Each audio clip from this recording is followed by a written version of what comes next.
Mantente informado de todo lo que sucede. Regresamos con Noticias Canal I.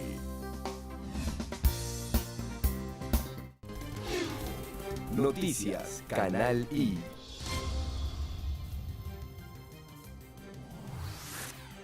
Y estamos de vuelta con todos ustedes en nuestro segmento de entrevista y en Noticias, esta oportunidad Canal acompañado I. con el analista de Sistema Integral Francisco González.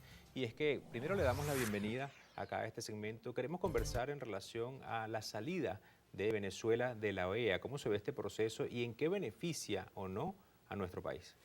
Bueno, mañana, 27 de abril, sábado, justo se cumplen 2 años desde que se hace esa denuncia o carta de denuncia que se entrega al secretario general de la OEA, Luis Almagro, por parte de los funcionarios de Estado venezolanos. Y este es el periodo que, según el artículo 143 que contempla la Carta Fundacional de la OEA, que active el mecanismo de retiro de un país. Digamos que en este caso Venezuela es el primer país que activa dicho mecanismo y esto viene dado por toda la diatriba de estos años que en función de que la Secretaría General de la OEA ha perdido ecuanimidad en cuanto al equilibrio dentro del organismo y Venezuela optó por el retiro y activar ese mecanismo hace 2 años. Y mañana 27 se cumple la Estamos fecha. hablando de una organización donde Venezuela pertenece desde el año 48 específicamente, más de 80 años siendo parte entonces de esta organización. Pero las razones de por qué, y este sería entonces beneficioso para el país, ¿y cuál sería el siguiente mecanismo entonces que se pudiera implementar? Sí, lo que ocurre ahora es que a partir de este momento, o sea, a partir de mañana sábado, porque justo se dan los 2 años, dejan de tener efectos jurídicos sobre Venezuela, sobre la República Bolivariana de Venezuela, cualquier decisión que emane del organismo de integración. Y es en ese momento donde Venezuela, bueno, sí, Venezuela ya se encuentra en otros mecanismos, como por ejemplo el de la ONU, que es el más grande de todos, ¿no? Donde están todos los países del mundo, y otros mecanismos como el MENOAL, como la UNASUR. Entonces, ¿qué pasa? Lo que deja de tener efectos sobre Venezuela son las decisiones que ocurran dentro del seno de del organismo. Y eso es lo que ocurriría jurídicamente. Políticamente seguramente va a seguir tomando decisiones porque a partir de la aparición reciente en enero de Guaidó y la secretaría que ellos nombraron, una especie de secretaría paralela con este señor Tarre Briceño, pero que es representación no del Ejecutivo venezolano, como dice la Carta Fundacional de la OEA, sino que sería del Parlamento venezolano.